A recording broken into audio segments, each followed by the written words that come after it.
Well, there's a dark mood emerging among Democrats after their November election losses. One strategist telling the New York Times the party's brand is in the toilet, while Politico reports members of Progressive Focus Group feel that the party is, quote, weak and overly focused on diversity and elites. Let's bring in Caroline Downey, National Review staff writer, and Robert Wolf, former economic advisor to President Obama, 32 Advisors founder and CEO, and a Fox News contributor. Caroline, Robert, thank you for being here. Thank you, Jackie. Thanks for having me. Thanks, guys. So building off of Aisha's report, I mean, the government funding debacle was really stunning to me in just noticing sort of the lack of coordination among the Democrats on the messaging. I mean, there were divisions within the Republican ranks exposed, and nobody seized on it like we saw in past times. Robert, what do you think of that? Well, I probably wouldn't say they're in disarray. I probably see it a little differently. One, the nation spoke. Incoming President Trump won all the swing states. So from a national perspective, there's no question his message on the economy and on immigration resonated. On the flip side, we kept the Senate in Wisconsin, Nevada, Arizona, and Michigan, and we picked up seats in Congress. So I think all these strategists and everyone yelling and screaming before even the inauguration begins, I think everyone should, take a chill pill. I think there are things we can work on with President Trump. I mean, immediately immigration comes to mind. Maybe there's a way to keep dreamers and then also do border security, physical and cyber. So I think this idea that woe is me, I don't think it holds fact. Well, Caroline, I mean, the party really is without an heir apparent after Biden leaves office. I mean, some could argue that Hakeem Jeffries is the most high-profile Democrat, but do you see him sort of shepherding the party writ large before another leader emerges? Well, if he does, I think that's a bad sign, Jackie. As my colleague Jim Garrity put it, the Democratic leaders like themselves just the way they are. They knew that voters were worried about the economy and illegal immigration headed into this election. They just didn't care. They were guided by a philosophy of no enemies to the left, which meant insane ideas like open borders, bail reform, defund the police, and no one stopped them to say, that's crazy.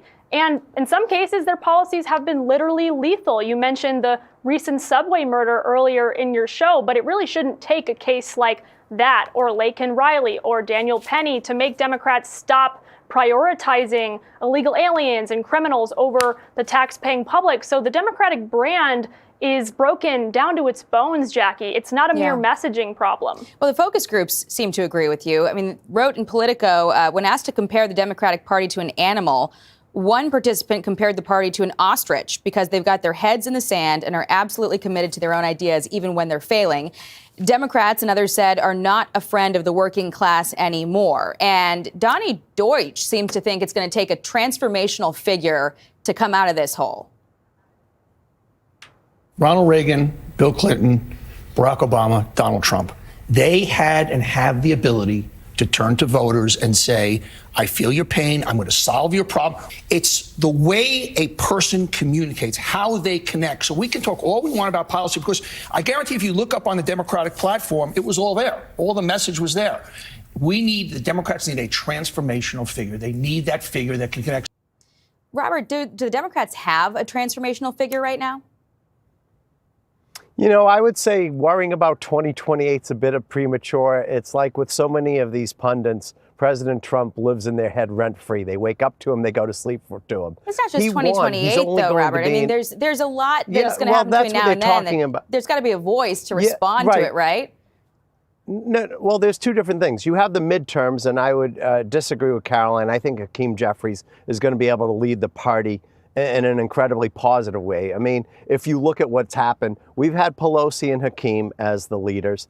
They've gone from Boehner, Ryan, McCarthy, Speaker Johnson, and now they're talking about getting rid of Speaker Johnson. So if there's a party in disarray over the last decade, we could have that debate. With respect to transformational, those are always the people at the top of the ticket. Like Donnie Deutsch said, it was Reagan and Obama and Clinton and Trump. And that happens at the presidential line. I feel pretty good what's going to happen in 26. As I said before, we picked up seats in Congress. We picked up a few of the swing states in the Senate where Trump won. So I'm not as concerned as everyone's yelling and screaming, like I said, 20 days before the inauguration. Well, I don't know how, because Democrats typically are much more coordinated, right? Like they have, as a party, more of sort of a top-down message that everyone sort of sticks to and echoes. The Republicans, I mean, yes, to your point, there are many figures and they openly fight with each other a lot, but that's sort of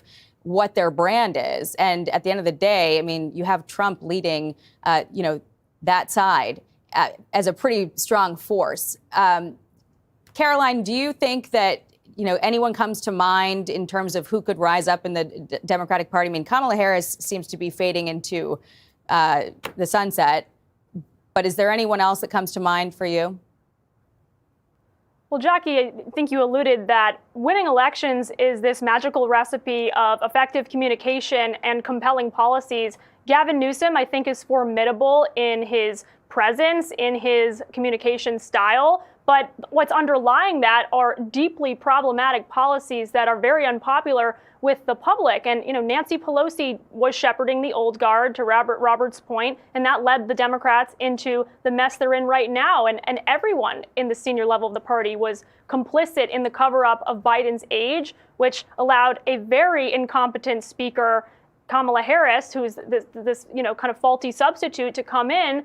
And so, clearly there is a vacuum for a new person. But the problem is that if it's a young person, a lot of them on the Democrat are extremely progressive. And this election was a rejection of the far left. So if there is a young, aspiring leader out there that's going to emerge through the ranks, they can't be as progressive as AOC. Well, to Robert's earlier point, there's a lot of opportunity to work on those issues, including immigration, including the border. So we'll see how it all plays out.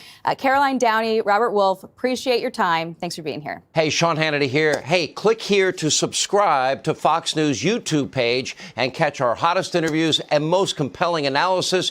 You will not get it anywhere else.